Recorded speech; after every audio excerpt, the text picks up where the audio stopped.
Hi hello నమస్తే మన 9 TV అందిస్తున్న గెస్ట్ ఆఫ్ ద వీక్ కార్యక్రమానికి స్వాగతం పలుకుతుంది మీ రమారెడ్డి.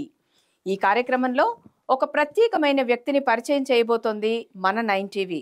అతనెవరో కాదు, ప్రజల మన్ననలు అందుకున్న డాక్టర్ వేముల లోకేష్ గారు. వృత్తిరీత్యా ఆయన ఒక ఫిజియోథెరపిస్ట్. వైద్య సేవలు అందిస్తూ మరొక పక్క ప్రజలకు సేవలు చేయాలనే మంచి ఉద్దేశంతో రాజకీయంలోకి అడుగుపెట్టిన డాక్టర్ వేముల లోకేష్ గారి రాజకీయ ప్రస్థానం ఏంటి అనే వివరాలు ఆయన మాటలోనే అడిగి తెలుసుకుందాం. నమస్కారం లోకేష్ గారు. నమస్తే అండి. సార్, మీరు రాజకీయ ప్రస్థానం రాజకీయాల్లోకి అడుగు పెట్టారని తెలిసింది. దానికంటే ముందర మీ విద్యాభ్యాసం ఏంటి, మీరు మీ ప్రాంతం ఏంటి, వాటి గురించి మా ప్రేక్షకులకు చెప్తారా? నేను ఐ కంప్లీటెడ్ మై ఫిజియోథెరపిస్ట్ అండి. ఓకే. నేను ప్రజెంట్ ప్రాక్టీస్ చేస్తున్నాను. కాకపోతే ఇప్పుడు కొంచెం పార్టీ ప్రోగ్రామ్స్లో యాక్టివ్గా ఉండడం వల్ల కొంచెం ఆన్ అండ్ ఆఫ్ అవుతుంది. నేను రామంతపూర్లో నివాసం ఉండే వ్యక్తిని. మా మదర్ది అంబర్పేట పక్కనే. మా ఫాదర్ మా మదర్ కోసం ఇక్కడే మదర్ సైడ్ షిఫ్ట్ అయిపోయి ఇక్కడనే ఉంటున్నాము. నా గురించి నా పర్సనల్ లైఫ్ అదండి. ఓకే. ఆల్రెడీ మీరు ఒక మంచి వృత్తిలోనే కొనసాగుతున్నారు, వైద్య వృత్తిలో యాజ్ ఎ ఫిజియోథెరపిస్ట్ గా. అక్కడే మీకు చాలా టైం పడుతుంది ప్రజలకి మీ సర్వీసెస్ అందజేయడంలో. మరి అది కంటిన్యూ అవ్వకుండా రాజకీయాల్లో అడుగు పెట్టాల్సిన అవసరం ఏమొచ్చింది? దాని వెనక కారణాలేంటి? నేను ఐఎమ్ ద ఫస్ట్ కిడ్ అండి. నేను మొత్తం మా మదర్ వాళ్ళ ఇంట్లో, మా అమ్మమ్మ వాళ్ళ ఇంట్లో పెరిగిన వ్యక్తిని. కొంచెం నా పైన నేషనలిస్ట్ సిద్ధాంతాలు, కాస్త దేశం పట్ల ప్రేమగా పెరిగినటువంటి కుటుంబం మాది. మా మామ వాళ్ళతో బయటికి తిరగడము, అక్కడ మా అమ్మమ్మ ఇల్లు ప్రెమిసెస్లో అంబర్పేటలో బాగా తిరగడం వల్ల కాస్త ఆర్ఎస్ఎస్లో యాక్టివ్గా వెళ్ళడం, శాఖకి వెళ్ళడం. అంటే ఇప్పుడు మనం స్కూల్కి ఎలా అయితే వెళ్తామో అలా ఆర్ఎస్ఎస్ సంబంధించింది శాఖ అనేసి అంటారు. అక్కడ వెళ్ళడం, అక్కడ నేర్చుకోవడం, శ్లోకాలు నేర్చుకోవడం, పార్టిసిపేట్ చేయడం. అది నాకు చిన్నప్పటి నుంచే కాస్త ఎందుకో నాకు పర్సనల్గా లీడర్షిప్ క్వాలిటీస్ నాకు ఆ చిన్నప్పటి నుంచి ఆ భావంతో నేను పెరిగిన వ్యక్తిని. ఓకే. అంటే రాజకీయంగా వారసత్వ పరంగా వచ్చిందా మీకు రాజకీయంలోకి వెళ్ళాలనేది, లేకపోతే అంతగా ఇన్స్పైర్ చేసిన వ్యక్తులు ఎవరైనా ఉన్నారా రాజకీయాల్లో? లేదండి. నేను మా కుటుంబాల్లో ఎవరు కూడా రాజకీయంలో ఉన్న వ్యక్తులు లేరు. రాజకీయ బ్యాక్గ్రౌండ్ ఉన్న వ్యక్తిని నేను అసలు కాదు. నాకు దేశం సేవ చేయాలి, ఈ దేశమే మన కుటుంబం అని అనుకునే వ్యక్తిని నేను. అంటే నేను శాఖకి వెళ్ళడం వల్ల, ఆర్ఎస్ఎస్లో తిరగడం వల్ల కాస్త నేషనలిస్ట్ సిద్ధాంతాలు, అటువంటి భావజాలకు నేను ఎక్కువగా ఆకర్షితం అవ్వడం, వాటికి అట్రాక్ట్ అవ్వడం. సో ఈ దేశంని మించింది ఇంకేది లేదు. ఎందుకంటే నాకు చిన్నప్పటి నుంచి ఏమనిపించేది అంటే, ఈ ప్రపంచంలో భారతదేశం యొక్క దేశము అటువంటి దేశం ఎక్కడ కూడా అన్నటువంటి భావన కలిగిన వ్యక్తిని నేను. సో మనం కొన్ని సంవత్సరాల నుంచి చూస్తున్నాం, మీరు పొలిటికల్ బ్యాక్గ్రౌండ్ ఏది లేదు అని అన్నారు. ఓకే. పొలిటికల్ బ్యాక్గ్రౌండ్ ఉండి రాజకీయాల్లో కొన్ని సంవత్సరాల నుంచి ఉన్న వ్యక్తులు చాలా మంది ఉన్నారు. వాళ్ళకే వాళ్ళ యొక్క రాజకీయ భవిష్యత్ ఏంటో వాళ్ళ చేతుల్లో లేదు, వాళ్ళకే తెలియట్లేదు. ఎందుకంటే ఈ రోజు ఒక పార్టీలో ఉంటారు, మళ్ళీ 4 రోజులు అయిన తర్వాత ఇంకో పార్టీ మారుతారు. సో వాళ్ళకే ఒక సరైన అవగాహన అంటూ లేదు. మరి ఒక పక్క రాజకీయ వారసత్వం ఉందా అంటే అది లేదంటున్నారు. పొలిటికల్ బ్యాక్గ్రౌండ్ ఏమైనా ఉన్నారా, మీ పూర్వీకులు, మీ తాత ముత్తాతలు ఎవరైనా రాజకీయాల్లో ఉన్నారా అంటే అది లేదు. మరి మీరు ఏ ధైర్యంతో రాజకీయాల్లోకి అడుగు పెట్టారు? మీ రాజకీయ భవిష్యత్ ఎలా ఉండబోతుంది అనుకుంటున్నారు మీరు? అంటే ఏ బ్యాక్గ్రౌండ్ లేదు మీకు, ఎవరి సపోర్టు లేదు. ఆర్థిక పరంగా చూసుకున్నా కొంచెం మీరు అంతగా లేదనే మాకు ఉన్న సమాచారం, అవునా? పొలిటికల్ బ్యాక్గ్రౌండ్ అయితే అసలు లేదు. మరి మీరు ఏ ధైర్యంతో రాజకీయాల్లోకి వచ్చినట్టు? అంటే నేను నా ఇంటర్మీడియట్ స్టేట్స్లోనే 15, 16, 17 వయసులోనే నేను ఇంటర్మీడియట్లో ఏపీవీపీ కాలేజ్ ప్రెసిడెంట్గా చేశాను. నన్ను పార్టీ పట్ల ఆకర్షితం అనేది నాకు అటల్ బిహారీ వాజ్పేయి గారు అంటే చిన్నప్పటి నుంచి చాలా ఇష్టం. వారి యొక్క స్పీచెస్ కానీ, వారి యొక్క మోటివేషన్ మాటలు కానీ వాటికి బాగా అట్రాక్ట్ అయ్యేవాడిని నేను. సో నేను కాలేజెస్లో ఉన్నప్పుడే మనము నాకు ఈ దేశం కన్నా మించింది ఇంకేది లేదు, భరతమాత కన్నా మించిన గొప్ప ఇంకా నాకు ఈ దేశంలో ఇటువంటి దేశంలో జన్మించడమే గర్వకారణం అన్న సిద్ధాంతంతో పెరిగిన వ్యక్తిని. దానివల్ల నేను రాజకీయాల్లోకి రావాలి, దేశం పట్ల ఏదైనా సేవ చేయాలన్న దృక్పథంతో వచ్చాను. అండ్ ఇంకొకటి, మా భారతీయ జనతా పార్టీలో ఇక్కడ డబ్బుతో పని ఉండదండి. అండ్ ఇక్కడ మనం ఏమీ మన పూర్వీకులు రాజకీయంలో ఉండాల్సిన అవసరం లేదు, మనకు డబ్బు ఉండాల్సిన అవసరం కూడా లేదు. ఎందుకంటే ఈరోజు మీకు తెలుసు, మన ప్రధానమంత్రి గారు ఛాయ్ అమ్ముకునే వ్యక్తి అక్కడి నుంచి ఈరోజు ప్రధానమంత్రిగా దేశాన్ని వెళ్తున్నారు. ఈరోజు గ్లోబల్లో నెంబర్ 1 ప్రైమ్ మినిస్టర్ గా అతను ఉన్నారంటే దానికి కారణము, దానికి ఒక మూల్యము భారతీయ జనతా పార్టీ ఒక సిద్ధాంతం మాత్రమే. నేను దాదాపు నా 16 సంవత్సరాల నుంచి పార్టీలో పెరుగుకుంటూ వస్తున్నాను. ఆ విధంగా మా యొక్క పార్టీ యొక్క సిద్ధాంతాన్ని నమ్ముకుంటే ఆ జెండా కోసమే పనిచేయడం తప్ప మాకు ఇక్కడ బాసులు అంటే ఎవరు ఉండరు. బిహారీ వాజ్పేయి గారు. దాని తర్వాత మళ్ళీ మోడీ గారి నాయకత్వం పైన మాకు ఆకర్షితులమై ఆ 2013 నుంచి పార్టీ కోసం చాలా గట్టిగా పనిచేయడం జరిగింది. ఆ రోజు నుంచే మేము కిషన్ రెడ్డి గారితో స్వయంగా వారి కోసం పనిచేస్తున్నాము. అక్కడి నుంచి మా పార్టీలో జాయిన్ అవ్వడం జరిగింది 2013 నుంచి బీజేపీలో. అక్కడి నుంచి నేను ఈ రోజు వరకు అదే సిద్ధాంతం కోసం, అదే జెండా కోసం పని చేసుకుంటూ వస్తున్నాను. ఇప్పుడు మీరు అన్నారు ఒక మంచి ఉద్దేశంతో, మంచి చేయాలనే తపనతోటి రాజకీయాల్లోకి అడుగు పెట్టాము అని చెప్పారు మీరు. రాజకీయాల్లో అడుగు పెట్టిన ప్రతి ఒక్క నాయకుడు ఫస్ట్ ముందర చెప్పే మాటలే ఇవి, అవునా?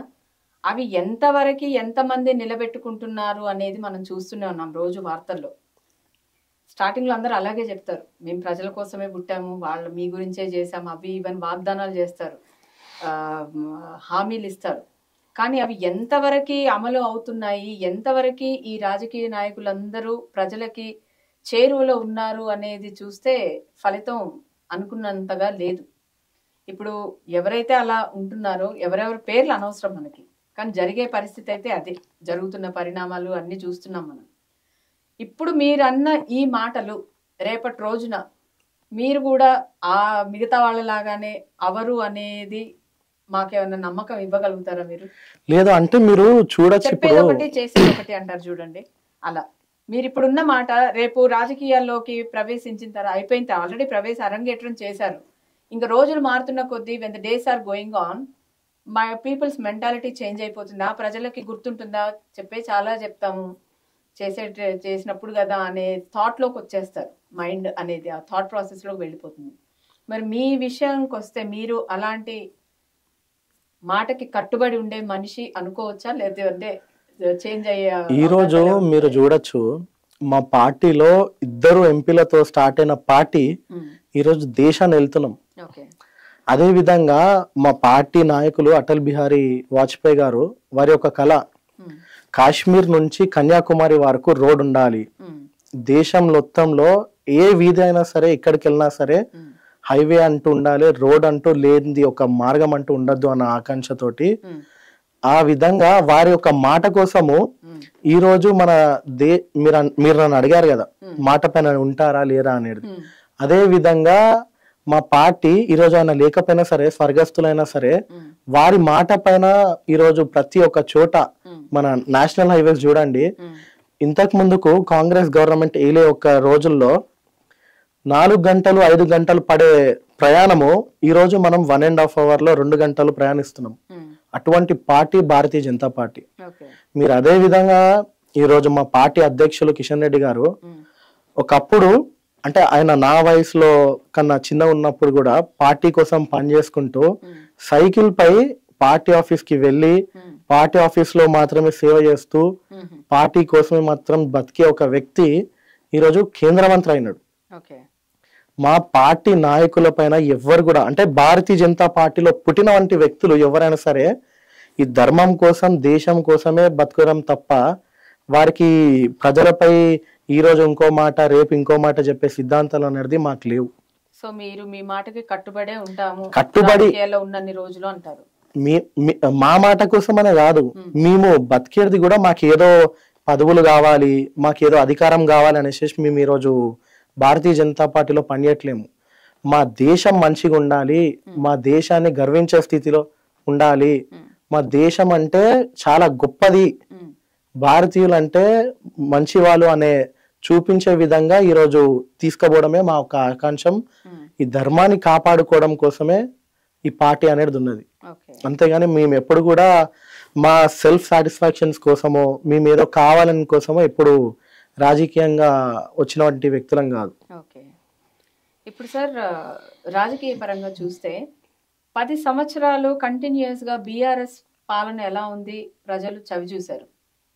ఇప్పుడు కాంగ్రెస్ ప్రభుత్వం వచ్చింది అధికారంలోకి, అంటే కొద్దో గొప్ప ఎక్కడో ప్రజలు కొంచెం నిరుత్సాహానికి గురైతేనే ప్రభుత్వం అనేది చేంజ్ అవుతుంది.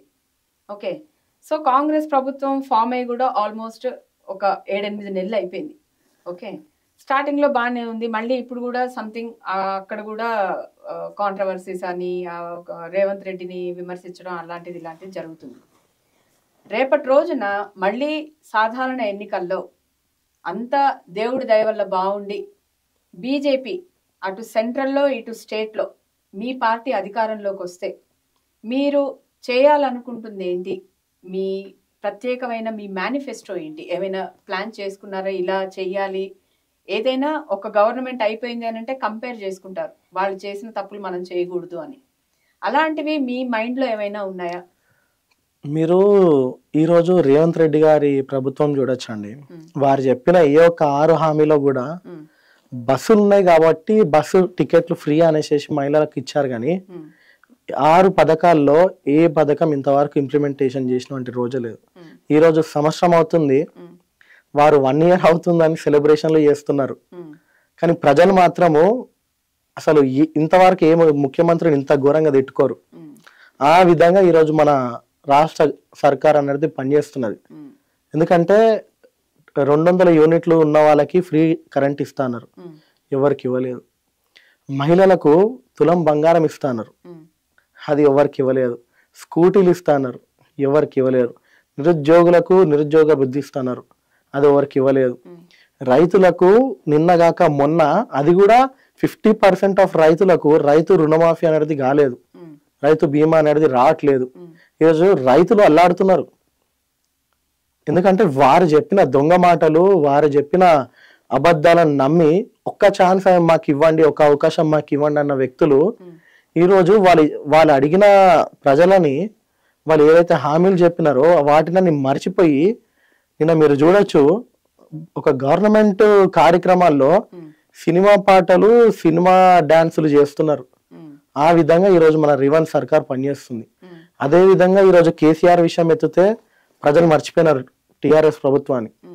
ఈ రేవంత్ రెడ్డి వల్లనే మళ్ళీ అరే వాళ్ళైనా చేశారు, వీళ్ళ అది కూడా లేదు అన్న విధంగా వీళ్ళని తిట్టుకుంటున్నారు. రేపు ఎవ్వరు ఏమనుకున్నా రేపు వచ్చేది భారతీయ జనతా పార్టీ ప్రభుత్వమే. అంటే ఈ 2 పార్టీలకు అధిగమించి మీరు సేవ చేయబోతున్నారంట. అసలైన ప్రజల ప్రభుత్వము, ప్రజాపాలన అనేది భారతీయ జనతా పార్టీ ప్రభుత్వం మాత్రమే చేయగలుగుతుంది. ఎందుకంటే మా యొక్క నాయకులైనా సరే, మా నాయకత్వం అయినా సరే, ప్రతి ఒక్కరు ఈరోజు నన్నే చూడండి, నేను చాలా అంటే చాలా ఒక మిడిల్ క్లాస్ ఫ్యామిలీ నుంచి వచ్చినటువంటి చిన్న సాధారణమైన వ్యక్తిని. నేను ఈరోజు ఇక్కడ వరకు వచ్చాను, మీ ముందు కూర్చున్నానంటే నాకు ఆ పార్టీ ఇచ్చిన గుర్తింపే. ఎందుకంటే మాకు ఇంతవరకు ఏ పదవులు లేవు, మేము ఎక్కడ కూడా రాజధికారం అనుభవించిన వాళ్ళం కాదు. అలా మా పార్టీ నాయకులు కూడా చిన్న స్థాయి వ్యక్తుల నుంచి వచ్చినారు. అసలైన పేదరికం ఏంటి, పేద ప్రజల బాధలు ఏంటి, ప్రజలు ఏం కోరుకుంటున్నారు, ప్రజలకు ఏం చేస్తే మంచిది అనేది తెలుసుకునే ఒకే ఒక పార్టీ భారతీయ జనతా పార్టీ. కాబట్టి రామరాజ్యం అనేది ఏ విధంగా ఉంటుందో అదే విధంగా భారతీయ జనతా పార్టీ అనే ప్రభుత్వము ఏలితే ప్రజలు ఆ సంతోషంగా ఉంటారు. సో ఖచ్చితంగా చెప్పగలుగుతారు మా పార్టీ వస్తే ఇలా ఉండబోతుంది ఖచ్చితంగా అది. ఓకే, అండ్ ఇంకొకటి సార్, ఇందాక నేను అడిగినట్టు మీ రాజకీయ ప్రస్థానం గురించి అడిగాను. మీరు అన్నారు మీకు మీ రాజకీయ వారసులు ఎవరూ లేరు, వారసత్వంగా వచ్చింది కాదు, స్వతహాగా నాకై నేను సేవ చేయాలనుకునే రాజకీయంలోకి అడుగుపెట్టడం జరిగింది అన్నారు. పొలిటికల్ బ్యాక్గ్రౌండ్ కూడా అంతగా లేదు అని కూడా చెప్పారు.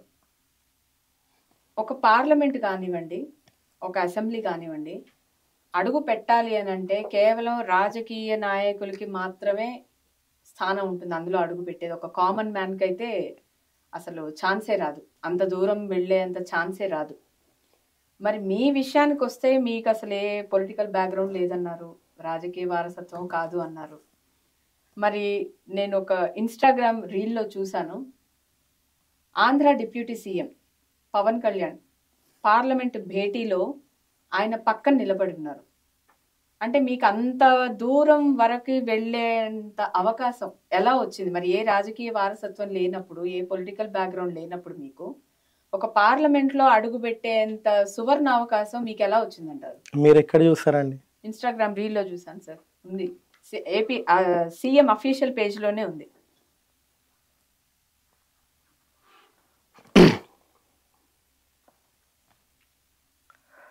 అది మీరే అంటారా లేకపోతే మార్ఫింగ్ చేశారు? లేదు, అది మేమే. అది ఏంటంటే మీకు చెప్పాను కదండి, మా పార్టీ యొక్క సిద్ధాంతాలను నమ్మిన వ్యక్తి, మా పార్టీ యొక్క అంటే పార్టీ కోసం పనిచేసేటువంటి వ్యక్తి, వారు సామాన్యమైన కార్యకర్త అయినా సరే నరేంద్ర మోడీ వంటి ప్రధానమంత్రిని కూడా కలిసేటువంటి అవకాశం మా పార్టీ కలిగిస్తుంది. పెట్టే వరకు వచ్చారు అని అంటే మీ వెనక ఏదో బలమైన హస్తం ఉంటేనే మీరు అంత దూరం వెళ్ళగలుగుతారు కదా? లేదండి, అంటే బలమైన హస్తం అని కాదు, దానికి మేము పడిన కష్టము, మా పార్టీ యొక్క గొప్పతనం, మా నాయకులైనా సరే మా పార్టీ సిద్ధాంతాలైనా సరే, నిరుపేద కార్యకర్తని కూడా వాడు పార్టీ కోసం ప్రాణాలు అర్పిస్తున్నాడు, వాడు పార్టీ కోసమే జీవిస్తున్నాడు అన్న వ్యక్తిని ఇక్కడ కాదు గుండెల్లో పెట్టుకునే చూసుకునే ఒకే ఒక పార్టీ భారతీయ జనతా పార్టీ. అదే పవన్ కళ్యాణ్ గారితో ఆ రోజు మాకు వేరే ఒక మినిస్టర్ గారితో మీటింగ్ సంబంధించిన ఉంటే, ఈ రోజు మన దేశం కోసం ధర్మ రక్షకుడిగా పోరాడతా, ఈ దేశమే గొప్పది, మన ధర్మాన్ని మించింది ఇంకేది లేదు, సనాతన ధర్మము వంటి ఇంకోటి లేదు అని చెప్పుకునే ఒక గొప్ప వ్యక్తి పవన్ కళ్యాణ్ గారు. నాకు ఆయనను కలిశాక నేను మోడీ గారిని ఒక శ్రీరామచంద్రుడు భగవంతుడు ఎటువంటిగా మనము రోల్ మోడల్ గా తీసుకుంటామో, నేను మోడీ గారిని అలా తీసుకునేవాడిని. పవన్ కళ్యాణ్ గారిని కలిశాక నాకు ఆయన చుట్టూ ఉండే ఒక ఆరా పాజిటివ్నెస్ ఆ రోజు కనిపించింది. ఎందుకంటే ఈ రోజు హిందువుల కోసం మాట్లాడే ఒకే ఒక వ్యక్తి పవన్ కళ్యాణ్ గారు. మాకు ఆ రోజు మేము పార్లమెంట్ లో ఒక మీటింగ్ వెళ్ళాల్సిన పరిస్థితిలో ఆ రోజు సార్ తో ఒక మీటింగ్ ఉండే, అక్కడ మేము ఆయనతో కలిసి మేము ఒక దాని గురించి మాట్లాడాము. ఆ ఫోటో అక్కడిది. అంతేగాని మాపై ఎవరి హస్తం లేదు, మాకు ఎవరి ఇన్ఫ్లుయెన్స్ లేదు, మాకు ఏ రాజకీయ శక్తి తోడుగా లేదు. ఏంటంటే అది డైరెక్ట్ సీఎం అఫీషియల్ పేజ్ లోనే మీది ఉంది కాబట్టి మీరు ఈ క్వశ్చన్ నేను ఎందుకు అడగాల్సి వచ్చిందంటే మీకు పొలిటికల్ బ్యాక్గ్రౌండ్ లేదు అని అన్నారు. మరి ఒక కామన్ మ్యాన్ అక్కడ వరకు వెళ్ళారు అని అంటే ఎవరిదో ఒక స్ట్రాంగ్ సపోర్ట్ ఉంటేనే అది పాసిబుల్ అవుతుంది కదా, అదనమాట. ఓకే, ఇప్పుడు back to your politics. Upcoming elections, GHMC elections రాబోతున్నాయి. దాంట్లో మరి మీరు ఏ పదవిని ఆశించబోతున్నారు, నిలబడాలనుకుంటున్నారు? ఏ పదవి గురించి నిలబడాలనుకుంటున్నారు జిహెచ్ఎంసీ ఎలక్షన్స్? అంటే మీకు నేను ఫస్ట్ నుంచి చెప్పుకుంటూ వస్తున్నాను మేడం, మేము ఈ పదవుల కోసమో రాజకీయంగా నిల్చోవడానికి కోసమో భారతీయ జనతా పార్టీలో పనిచేయట్లేము. పార్టీ మీ సేవలు, మీరు చేసిన సేవలు గుర్తించి మీకు ఒక ప్రత్యేకమైన హోదా, ఒక మినిస్ట్రీ ఇస్తే దాన్ని మీరు అంగీకరిస్తారా, తిరస్కరిస్తారా? అంటే మీరు అంటున్నారు కదా మేము ఏ పదవులు ఆశించట్లేదు, ప్రజలకు సేవ చేస్తాము అని. మేము పార్టీకి సేవ చేయడానికి కోసమే ఉన్నాం. మా దృష్టిలో పార్టీకి సేవ చేయడం అంటే దేశానికి సేవ చేస్తున్నట్టే. ఎందుకంటే మేమేమి ఇక్కడ పర్సనల్ గా ఎవరి కోసమో పనిచేయము, ఎవరి కిందో పనిచేయము. ఈ దేశం మంచి కోసం పనిచేసే వ్యక్తులుగా పార్టీకి సేవ చేస్తాం. ఎందుకంటే మాకు మా సిద్ధాంతాలు ఎంత గొప్పవంటే, ఈ రోజు మీరు చూడొచ్చు ప్రధానమంత్రి యొక్క స్కీమ్స్ అయినా సరే దేశం గర్వించే విధంగా అటల్ పెన్షన్ యోజన, మరి అందరికి ఇన్సూరెన్స్ ఉండాలి. ఆఖరికి ఈరోజు 75 ఏళ్ళు దాటిన వ్యక్తులకు కూడా హెల్త్ ఇన్సూరెన్స్ చేసినామంటే ఒకే ఒక ప్రధానమంత్రి పార్టీ భారతీయ జనతా పార్టీ, మా ప్రధానమంత్రి మోడీ గారు. అటువంటి నాయకత్వంలో కింద పనిచేసే మేము మాకు ఇక్కడ కూడా మాకు ఇది కావాలి, లేకపోతే మేము ఇది కావాలి, ఒక ఎమ్మెల్యే కావాలి అన్న, ఎంపీ కావాలన్న ఆశలతోటి మేము ఇక్కడ పనిచేయట్లేము. పార్టీ మమ్మల్ని గుర్తించి పార్టీ మాకు ఈ పని చేయండి, ఈరోజు నువ్వు ఇది చెయ్యి అని నాకు అప్పగిస్తే దానికోసం నేను ఎంతవరకైనా సరే పనిచేస్తా, నా శక్తి నుంచి నేను పోరాడతా. కానీ నేను ఏది కూడా ఆశించో లేకపోతే నాకు ఏదో కావాలని మాత్రం ఇక్కడ పార్టీలో పనిచేసే వ్యక్తిని కాను. ఓకే, ఇందాక మీరు అన్నట్టు కాంగ్రెస్ ప్రభుత్వం ఎన్నో హామీలు ఇచ్చింది. 6 హామీలలో ఏ ఒక్కటి కూడా ప్రజలకి ఫుల్ ఫ్లెడ్జ్డ్ గా చేరలేదు అని. ఇప్పుడు హామీ పథకాలంటే సార్, సరే వాళ్ళు అనౌన్స్ చేశారు మేము ఈ హామీలు ఇస్తాము ప్రజలకి అని. అది ఒక కుటుంబం కాదు కదా సార్. ఇప్పుడు ఒక కుటుంబంలో తీసుకుంటే ఇది నేను నీకు కొనిస్తాను అని అంటే అది కొనిచ్చే ఒక లిమిట్ ఉంటుంది కాబట్టి అది పాసిబుల్ అవుతుంది. ఇక్కడ హామీ అనేటప్పటికి, ఒక రాష్ట్రం అనేటప్పటికి కొన్ని కోట్ల జనాలు, మరి అంతమంది జనాలకి అందేలా చూడడం పాసిబుల్ కానప్పుడు ఏదో ఒక దగ్గర చిన్న చితక పొరపాట్లు అవుతూ ఉంటాయి. మరి రేపు మీ పార్టీ అధికారంలోకి వస్తే అలాంటి పొరపాట్లు ఏమీ జరగకుండా ఉంటాయా? ఆ హామీ ఇవ్వగలుగుతారా మాకు? మీరు ఈరోజు ఈ ప్రశ్న నాకు చాలా నచ్చింది. ఎందుకంటే ఇప్పుడు మీరు ఏవైతే ఇవి ఫ్రీబీస్ అంటాం మనం, ఈ ఫ్రీబీస్ ఇచ్చే బదులు ప్రజలని వారిని సోమరిబోతులుగా తయారు చేయడం కంటే వారిలో ఏ విధంగా అయితే స్కిల్ ఉంటుందో, వారు ఏ పని పైన వారికి ఇప్పుడు ప్రతి ఒక్కరికి ఒక టాలెంట్ అనేది ఉంటది. అలానే ఈ రోజు యువతని మనం ఒక స్కిల్ డెవలప్మెంట్ విధంగా వాళ్ళని ఒక స్కిల్ ని రూపొందించి వారికి ఆ పని అప్పచెప్తే మనం ఈ ఫ్రీబీస్ ఇవ్వాల్సిన అవసరం లేదు. ఈ పథకాలు ఏవైతే ఉన్నాయో వారిని ఇంట్లో కూర్చొని నీకు ఆ స్కీమ్ ఇస్తాను, ఈ డబ్బులు ఇస్తాను అని వేసే బదులు వారికి ఒక స్కిల్ డెవలప్మెంట్ చేస్తూ వారికి ఒక పని చెప్పండి. అతను బతుకుతాడు, అతనితో పాటు నలుగురికి ఉద్యోగం వస్తుంది, నలుగురు జీవితం కూడా బాగుపడుతుంది కదండి.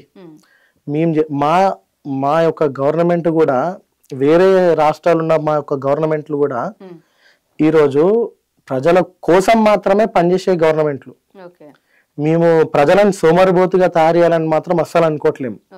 ఎందుకంటే అంత ఈరోజు యువశక్తి అనేది ఉండే ఒక దేశము భారత్ ఒక్కటి మాత్రమే. మన ఇండియా ఒక్కటే కంప్లీట్ గా యూత్ ఎక్కువ పాపులేషన్ ఉన్న ఒక కంట్రీ ఇండియా ఒక్కటే ఉంది. ఇలాంటి ఒక దేశాన్ని వాళ్ళ యొక్క శక్తిని మనము గుర్తించి వారికి ఏ విధంగా వాళ్ళ జీవితాన్ని రూపొందిస్తాము, వారి జీవితాన్ని పైకి తీసుకెళ్తామో ఆ విధంగా ఆలోచించే ప్రభుత్వము మనకు కావాలి. ఈరోజు యువతకైనా సరే ప్రజలకైనా సరే వారు కోరుకునేది ఒకటే, మా జీవితాలు సంతోషంగా బతుకుతే చాలు. అంతేగాని మీరు వాళ్ళని అబద్ధాలు చెప్పి, మీ జూటా మాటలు చెప్పి ఇన్ని పథకాలు అమలు చేస్తా అనేసి 6 పథకాలు ఇచ్చారు. మీరు ఇంతవరకు ఏ ఒక్క పథకం కూడా ఈరోజు సంవత్సరం నుంచి అమలు చేయడం కాదుగా, కనీసం దానిపై మాట్లాడమంటే కూడా మాట్లాడట్లేరు. అంత ఘోరమైన పరిస్థితిలో ఈరోజు రాష్ట్ర ప్రభుత్వము పనిచేస్తున్నది.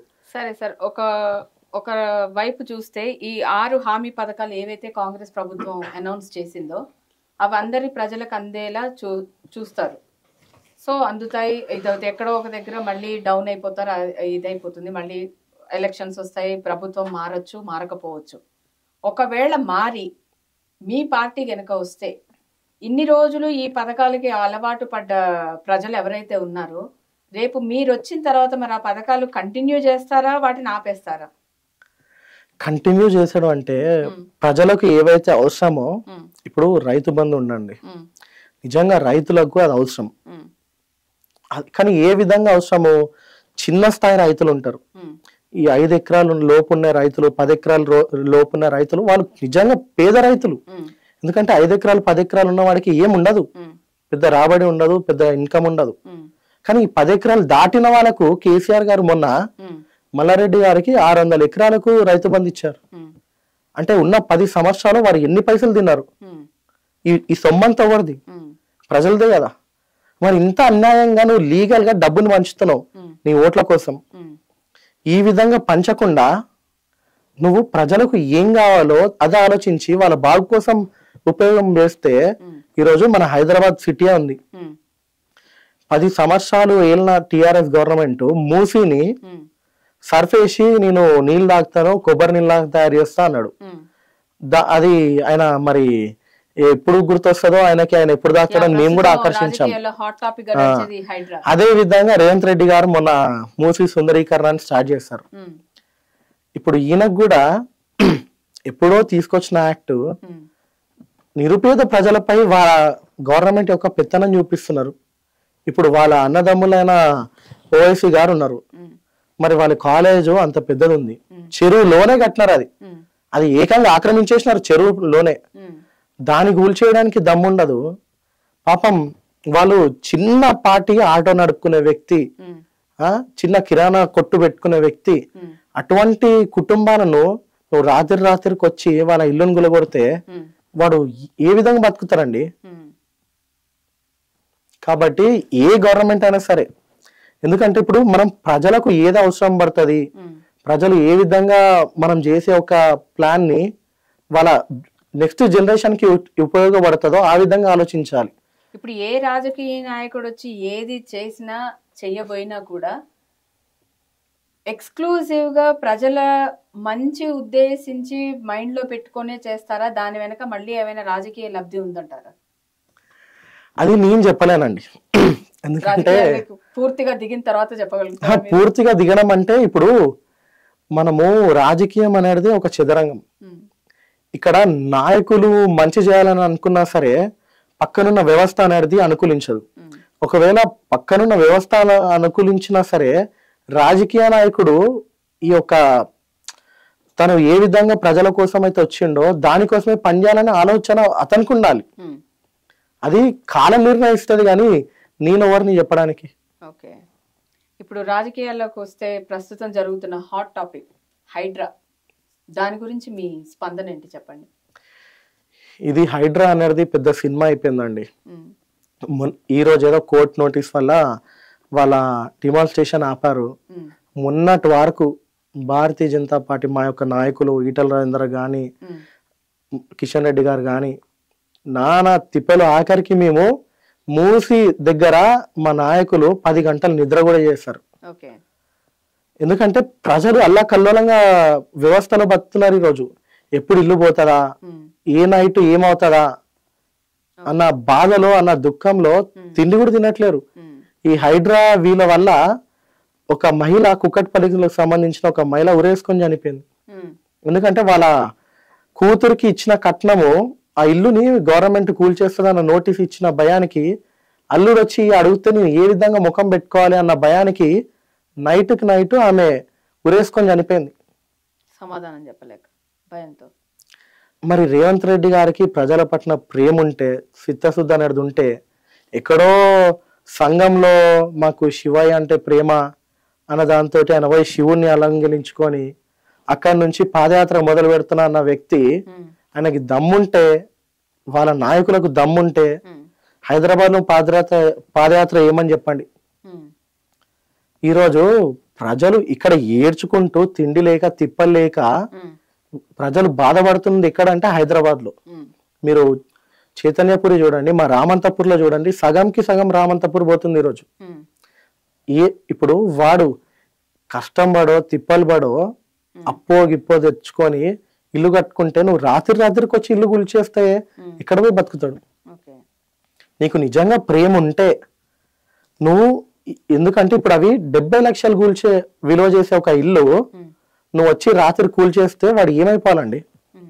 నిజంగా ప్రజల పైన ప్రేమ ఉంటే ఒక ముఖ్యమంత్రిగా నువ్వు ప్రజలను పిలిచి ఇదే ఏవైతే వ్యవస్థ వీళ్ళకి ఇక్కడ ఉందో ఆ వ్యవస్థ వాళ్ళకి బయట ఇవ్వు, ప్రజలని దగ్గర చేర్చుకోండి. ఆ విధంగా మన చేతుల్లో గవర్నమెంట్ ఉంది, మాకు అధికారం ఉంది, మేము ఏమైనా చేయగలుగుతామంటే ప్రజలను చూసుకుంటుండరు.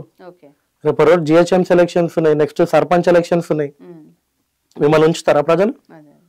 అప్పుడు కూడా వాళ్ళు కూడా ఏ విధంగా మీకు బుద్ధి చెప్పారో అదే విధంగా బుద్ధి చెప్తారు. ఇందాక మీరు అన్నారు ఏ ప్రభుత్వం వచ్చినా ఏదో ఒక హామీలు ఇచ్చి ప్రజల్ని సోమరిపోతులు చేస్తుంది అని అన్నారు. ఓకే, రేపు మీ ప్రభుత్వమే అధికారంలోకి వస్తే అలాంటి హామీలు ఏవైనా ఇవ్వదలుచుకుంటే, ఒకవేళ మీ సర్కారు అంగీకరించి ఇస్తే, మరి అప్పుడు మీరు సోమరిపోతులు చేసినట్టు అవుతుందా కాదా? లేదు, నేను అందుకే మీకు ఎగ్జాంపుల్ కూడా చెప్పాను. మా భారతీయ జనతా పార్టీ ఒక ప్రభుత్వము ఇక్కడ లేకపోవచ్చు, పక్కన మహారాష్ట్రలో వచ్చింది, మధ్యప్రదేశ్లో ఉంది, జార్ఖండ్లో ఉంది, గుజరాత్లో ఉంది. సరే అన్నొద్దులేండి, మీరు గుజరాత్లో చూడండి, గత 15-20 సంవత్సరాలుగా మేమే వెళ్తున్నాం అక్కడ. అక్కడ ప్రజలు ఇప్పటికి కూడా మహిళలు సబర్మతి నది పక్కన రాత్రి 3-4 గంటలకు బిజినెస్ చేస్తారు. అంటే వాళ్ళు ఐస్ క్రీమ్ అమ్మడం కానీ, ఏదైనా స్నాక్స్ ఐటమ్ కానీ, అలాగే పబ్లిక్ కూడా ప్రశాంతంగా ఆ రోడ్ లో నడుచుకుంటూ వెళ్తారు. ఒక ఇంట్లో నుంచి ఏదో కాసేపు బయట స్పెండ్ చేద్దామని. ఎందుకు? మా ప్రభుత్వము, మా పార్టీ ప్రజల కోసం మాత్రం తప్ప మా సెల్ఫ్ సాటిస్ఫాక్షన్స్ కోసం కష్టపడేటువంటి పార్టీ కాదు. మొత్తానికి మీరు రాజకీయ అరంగేట్రం చేసేసారు. రేపటి రోజున మీరు రాజకీయాల్లో విపరీతమైన బిజీ అయిపోయి ప్రజలకి ఏదో ఒక రూపంలో మీరు సేవ చేయాలనుకుంటున్నారు, చేద్దామనే ఉద్దేశంతో వచ్చారు. ఈ రాజకీయ మూసలో పడిపోయి మీ ఒరిజినల్ వృత్తి ఏదైతే ఉందో, డాక్టర్ వైద్య వృత్తి, దాన్ని మరి కొనసాగిస్తారా? కంప్లీట్ గా మీ జీవితాన్ని కంప్లీట్ గా రాజకీయానికి అంకితం చేస్తారా? అంటే కొనసాగించడం ఏదైనా సేవే కదా అని చెప్పేసి ఇటే మొగ్గు చూపుతారా? ఇప్పుడు నా శక్తి ఏదైతే ఉందో, నేను ఏమనుకున్నానంటే అండి, మీరు నన్ను అడిగారు మీకు వంశపరంగా ఎటువంటి సపోర్ట్ లేదు, ఆర్థిక పరంగా ఏ విధంగా మీకు సపోర్ట్ లేదని. ఇప్పుడు తండ్రులు తాతలు రాజకీయంగా నాయకులు అయితేనే వాళ్ళు రాజకీయ బాటలో ఉండాల. అదే విధంగా మనకు డబ్బు ఉంటే తప్పించి మనము రాజకీయంగా రాణించలేమా? మనకున్నటువంటి గొప్ప రాజ్యాంగం, అంబేద్కర్ గారు రాసినటువంటి, అది ఇచ్చినటువంటి గొప్ప, మన భారతదేశానికి గొప్పది ఏముందంటే, ఇక్కడ మన రాజ్యాంగం, ఇక్కడ ఎవరైనా రావచ్చు, ఎవరైనా బతకచ్చు. మనము ఇప్పుడు నేనే కాకుండా ఎవరైనా సరే ఎక్కడైనా పోటీ చేయొచ్చు, ఎక్కడి నుంచి అయినా సరే నిల్చోవచ్చు. అట్లా నా యొక్క ఆలోచన ఏంటంటే, నేను ఒక చిన్న స్థాయి కుటుంబం నుంచి వచ్చిన వ్యక్తిని, నేను చదువుకున్నా, నాకు ఈ దేశం కోసం నేను ఉన్నన్ని రోజులు కొద్దో గొప్ప సేవ చేయాలి, అది నాతో ఎంతైతే అంత అన్న ఆలోచనతోటి నేను రాజకీయంగా ఇక్కడ వరకు వచ్చా. దేవుడు, నా పార్టీ నన్ను అనుకూలిస్తే, రేపటి రోజు నాకు ఏదైనా ఇస్తే, అది ఈ రోజు నేను ఏదైతే చేస్తున్నానో ఇంకా గొప్ప సేవలు చేయొచ్చు. లేకపోయినా సరే నాకున్న సర్కిల్ అయినా, నాకున్న ఫ్రెండ్స్ అయినా, ఆ విధంగా నేను చేసుకుంటూ వెళ్తున్నాను. కాకపోతే ఏంటి, మనము ఒక కామన్ మ్యాన్ నుంచి వచ్చినాం. మనకి ఎక్కడ కూడా ఇప్పుడు మనకు కరప్షన్ చేయాలనో, లేకపోతే ఒకరిని ముంచాలనో అట్లాంటి ఆలోచన ఉండదు. ఎందుకంటే అసలైన బాధలేందో మాకు తెలుసు. సార్, ఎవరు ముంచాలని ముంచరు, తీసుకోవాలని తీసుకోరు, బట్ సిచ్యుయేషన్ డిమాండ్స్ అంటారు చూడండి. అట్లాంటి ఒక పరిస్థితి మీ దగ్గరకు వస్తే చేయకుండా ఉండగలుగుతారా? భారతీయ జనతా పార్టీలో పుట్టిన ఏ ఒక్క వ్యక్తి అయినా సరే అండి, ఇప్పటి వరకు మీరు చూడండి, 10 ఏళ్ల నుంచి మా ప్రభుత్వము కేంద్రంలో ఉంది. సింగిల్ కరప్షన్, నో కరప్షన్, ఇప్పటి వరకు ఉన్న ఒకే ఒక పార్టీ భారతీయ జనతా పార్టీ. అదే మీరు కాంగ్రెస్ లో చూడండి, మీ వేలు సరిపోవు స్కామ్లు చెప్పాలంటే. 2G స్కామ్ నుంచి మొదలు పెడితే ఆ లాస్ట్ యానిమల్ బోర్డులో కూడా స్కామే ఉంటుంది వాళ్ళ దాంట్లో. మేము ఆ విధంగా పెరగలేదు. మేము అందుకే నేను ఒకటే చెప్పాలనుకుంటున్నా, ఏంటంటే ఈ దేశము ఎప్పుడైతే యువతరము, ఒక సామాన్య మధ్యతరగతి కుటుంబాల నుంచి వచ్చే పేద వ్యక్తి ఎవడైతే ఉంటాడో, వాడు మాత్రమే దేశం కోసం పనిచేస్తాడు, వాడు మాత్రమే దేశం కోసం ఆలోచిస్తాడు. కాబట్టి మనలాంటి వాళ్ళు రాజకీయంలో ఉండాలి. అంతేగాని ఒక ఉన్న స్థాయి నుంచి వచ్చిన వ్యక్తికి ఏముంటదండి? Is already kid with rich spoon, golden spoon. అతనికి ఏం ఉండదు కదా, కష్టం అంటే ఏందో తెలియదు కదా. ఓకే లోకేష్ గారు, ఇప్పుడు భారతీయ జనతా పార్టీ మీరు అన్నట్టుగా అది ప్రజలకి మంచి చేయడానికి ఉద్భవించిన పార్టీ అని అంటున్నారు. బట్ కాంగ్రెస్ నాయకులు, బీఆర్ఎస్ నాయకుల వాదన కానివ్వండి, వాళ్ళు ఆలోచించే విధానం కానివ్వండి, కంప్లీట్ డిఫరెంట్గా ఉంది. ఎలా అంటే భారతీయ జనతా పార్టీ ఏంటంటే మతం గురించి రెచ్చగొట్టే పార్టీ, ప్రజల మధ్య చిచ్చు పెట్టే పార్టీ అని అంటున్నారు. అది దానిపై మీ సమాధానం ఏంటి? మేడం, ఇప్పుడు మనల్ని 2000 సంవత్సరాలు ఏలిన వాళ్ళు ఎవరు? 1000 సంవత్సరాలు ఏలిన వాళ్ళు ఎవరు? ఓకే. ఈరోజు మీరు కాశీకి వెళ్ళారా మేడం? కాశీకి వెళ్తే మీరు అక్కడ గుడిని డెవలప్ చేయడానికి కోసము ఇల్లులని తీస్తే ప్రతి ఇంటి కింద ఒక శివలింగం వెళ్ళింది. అదే ఈరోజు ప్రతి ఒక్క మస్జిద్, మాస్క్ తీస్తే కింద శివలింగం ఉంది. దానికి ఆధారాలు ఉన్నాయి కదా మేడం. ఇప్పుడు కాశీ పక్కన ఉన్న మసీద్ కోసము హిందువుల దురదృష్టము, మా యొక్క పరిస్థితి ఏ విధంగా ఉందంటే, మనము మన దేవుని పూజించుకోవడానికి కోసము కోట్లకెళ్ళి సంవత్సరాలు కొట్లాడవలసిన దురదృష్ట పరిస్థితిలో మనం ఈరోజు ఉన్నాం. అది వాళ్ళేమంటారు మా పైన, మేము మతాలకు చిచ్చులు పెడుతున్నాము, ఒక 2 వర్గాల మధ్యలో మేము గొడవలు సృష్టిస్తున్నాం అంటున్నారు. మరి మీకు ఈరోజు పవన్ కళ్యాణ్ గారు మొన్న అడిగారు, తిరుపతిలో ఆ విధంగా లడ్డూలో వేరే ఒక దాని యొక్క నూనె కలుస్తుంది, ఈ పరిస్థితి ఘోరంగా ఉన్నది అని చెప్తే, పవన్ కళ్యాణ్ గారు ఒక్క నాయకులు ఇంతవరకు, అది ఫిలిం ఇండస్ట్రీలో కానీ రాజకీయ నాయకుల్లో కానీ, ఆయన ఒక్కరు మాత్రమే స్పందిస్తూ ధర్మం కోసం పోరాడుతున్నారు. అంటే కాంగ్రెస్ లో, టిఆర్ఎస్ లో హిందూ నాయకులు లేరా?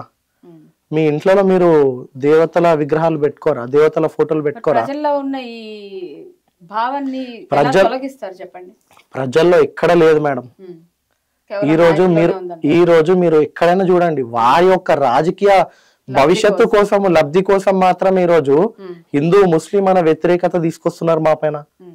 మేము ముస్లింలకు వ్యతిరేకమైతే, ఈరోజు మొన్న రీసెంట్ గా యూపీలో కాన్స్టిట్యున్సీలో బై ఎలక్షన్ అయినాయి. అక్కడ 65% ముస్లిం పాపులేషన్. అక్కడున్న ప్రభుత్వం మాత్రం మాదే, యోగి గారి ప్రభుత్వం. 65% ఉన్న ముస్లిం పాపులేషన్ లో ఈరోజు భారతీయ జనతా పార్టీ గెలిచింది మేడం. మరి మేము ముస్లింలకు వ్యతిరేకమా? మీకు హిందువుల పైన ప్రేమ ఉంటే హిందువుల గుడిల గురించి మాట్లాడే శక్తి లేదు మీకు. ఈరోజు మీకు ఐడియా ఉండుంటది, సికింద్రాబాద్ ముత్యాలమ్మ గుడి, అక్కడ అంత పెద్ద అమ్మవారిని కింద పడేసి తొక్కితే మా ప్రాణాలు, మా హిందువులకు మనసులు కావా? అంటే మాకు మనసు అనేది ఉండదా? మేము బాధపడుతున్నాము, మా కళ్ళ నుంచి నీళ్ళు కాదు రక్తం వస్తుంది. సో మీరు ఏ మతాన్ని రెచ్చగొట్టే చర్యలు ఏవి చేయట్లేదంటారు?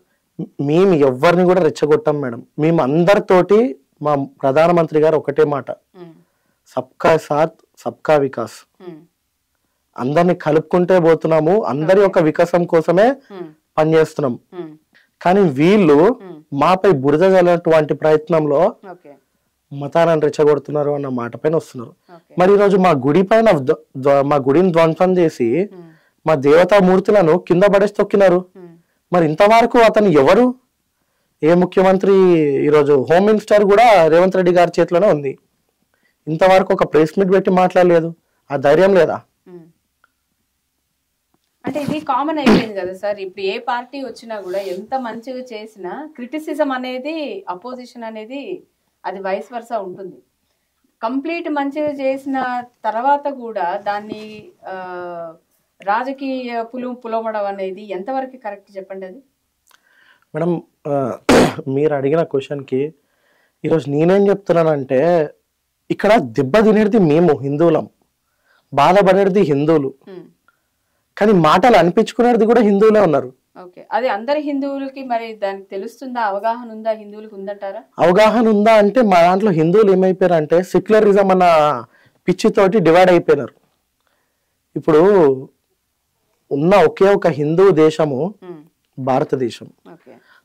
మనతో ఉన్న దేశము మనతో ఏదైతే పార్ట్ ఉందో అది విరిగిపోయి ఒక దేశంగా మారింది బంగ్లాదేశ్.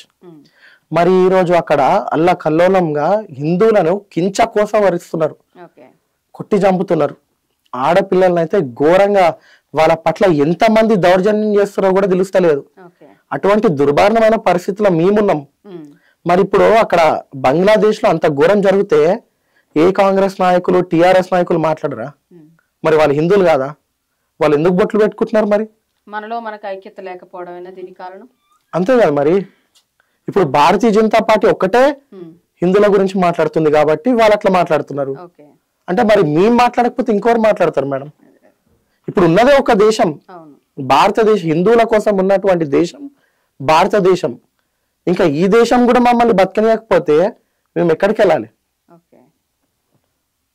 సార్, లాస్ట్ లో ఒక చిన్న క్వశ్చన్ అవర్ చెప్పండి. భారతీయ జనతా పార్టీలో పెద్ద పెద్ద రాజకీయ నాయకులు ఉన్నారు. వాళ్ళల్లో కొన్ని పేర్లు, కొంతమంది వ్యక్తుల గురించి అడుగుతాను, అడగండి. ఒక 1 word ఆన్సర్ ఇవ్వండి మీ అభిప్రాయం ప్రకారం. నరేంద్ర మోడీ గురించి ఏం చెప్తారు? నరేంద్ర మోడీ గారు అంటే మాకు దేవాంశ సంబూతులు. మేము మరో రాముడిగా, మా రాముడిని ప్రతిష్ఠించిన మరో రాముడిగా నేను పోల్చుకుంటాను. అమిత్ షా? అమిత్ షా గారు మా ఫైటర్. అరవింద్ గారు? అరవింద్ గారు రాష్ట్రం కోసం అదొక ఫైర్. ఇంకా కిషన్ రెడ్డి? కిషన్ రెడ్డి గారు చాలా సౌమ్యులు. బండి సంజయ్ గారు? బండి సంజయ్ గారు ఇంకా అదొక AK-47. అంతేనా? ఈటెల రాజేందర్? ఈటెల రాజేందర్ గారు అసలైన నాయకులు. అంటే ఒక లీడర్ అనే వ్యక్తి ఈటెల రాజేంద్ర గారు. వాళ్ళు చూడడానికి చాలా అంటే చాలా సౌమ్యులు. ఎలా అంటే ఒక ఇన్నోసెన్స్ అట్లా ఉంటారు, కానీ అసలైన లీడర్ అనే వ్యక్తి మాత్రం ఈటెల రాజేంద్ర గారు. ఇప్పుడు వీళ్ళ గురించి ఇంత గొప్పగా చెప్పారు కదా, ఒక్క మాటలో ఒక భారతీయ జనతా పార్టీ రాజకీయ వారసుడిగా వీళ్ళల్లో మీరు ఏ ఏ క్వాలిటీస్ పుణికిపుచ్చుకుంటారు, అంటే ఫాలో అవుతారు? ఒక మోడీని తీసుకుంటే ఆయనలో ఏ క్వాలిటీ ఫాలో అవుతారు మీరు?